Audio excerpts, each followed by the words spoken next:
Hello, my name is Aaron and welcome to Board Games, Bricks, and Hobbies. Today we're taking a look at a Lego set that also happens to be a board game. This is Harry Potter Hogwarts.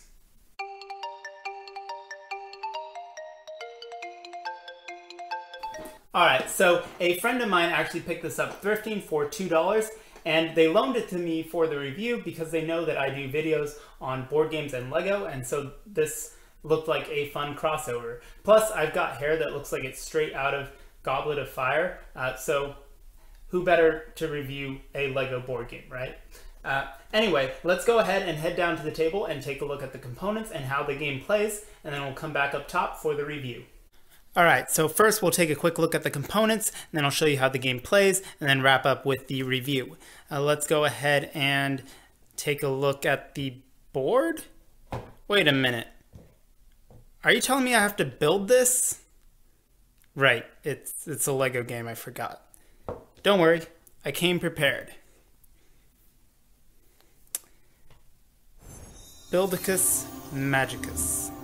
Alright, so that's better. Now let's get the board out of here. You do get two instruction manuals. One of them is for playing the game. The other one is, of course, for building the set. And as far as Lego builds are concerned, this one was fairly simple, no crazy techniques or anything like that. And it's also fairly repetitive. All of these corners are identical, and most of the pieces here in the middle are similar.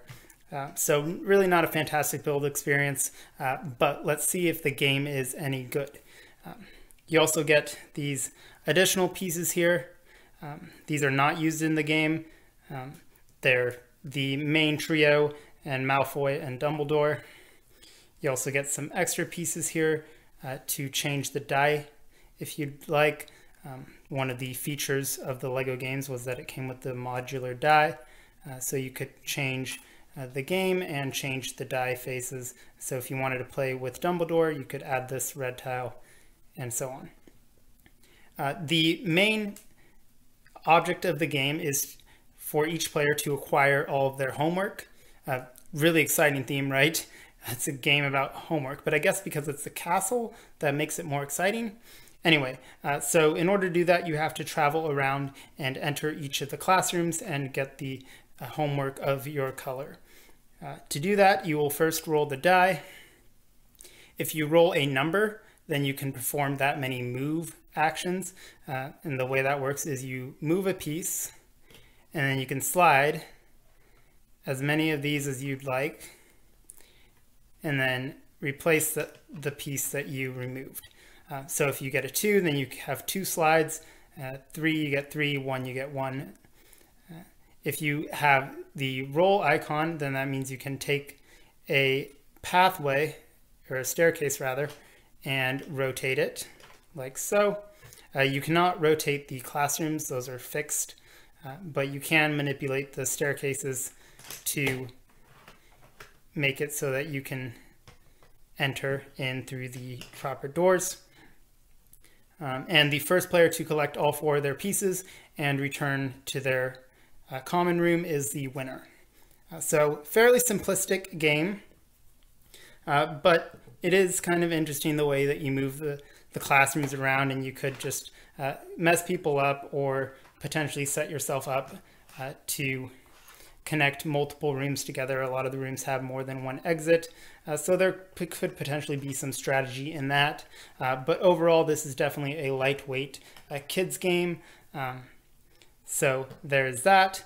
Let's go up top and wrap up the review. Alright, so there's 2 ways to look at this. One, you can look at it as just a Lego set without the board game components. And when you do it that way, it doesn't really stand on its own either. It is repetitive, as I mentioned, and you do get these exclusive figures, but that really doesn't do a whole lot. There's not a lot here component-wise to draw you to this as just a Lego set or a parts pack. Now, that means we have to consider the board game aspect of it, and if you couldn't tell from the gameplay overview, it's extremely lucky. Lego's insistence on using the die in every game, I feel, was kind of a crutch And while this is one of the later games, which means it's actually one of the few decent Lego games, in my opinion, many of them, if not all of them, were just really bad or just poor implementations of just public domain games. And this one is better than that, but that's not saying much that it's the best of a long line of bad games. But anyway, back to luck. So essentially you roll the die and you do what it says, and some sides are just far superior. For example, the Marauders map lets you go to any adjacent space regardless of whether or not it's connected, and that is so much more powerful than anything else that you could roll. So if you roll that consistently more than anyone else, you will win. There are some variants included, and I appreciate that. One of the things that the LEGO games did is they included alternate ways to play right in the box. So right away it was basically asking for you to make house rules, but in a way I think they're almost asking you to fix the game for them, which is kind of funny.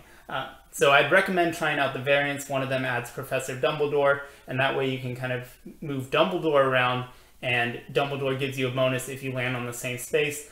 So you kind of can plan things in advance in that way, and that worked a lot better. You can also add in Miss Norris, and that's kind of a blocking mechanism, but that worked less, in my opinion.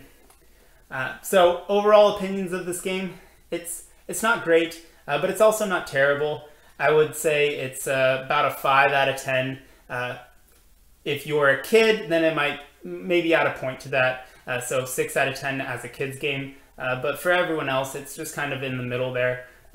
So that is Harry Potter Hogwarts. I hope you enjoyed the video, and I hope to see you again in another one. Again, my name is Aaron from Board Games, Bricks, and Hobbies. Take care. Bye.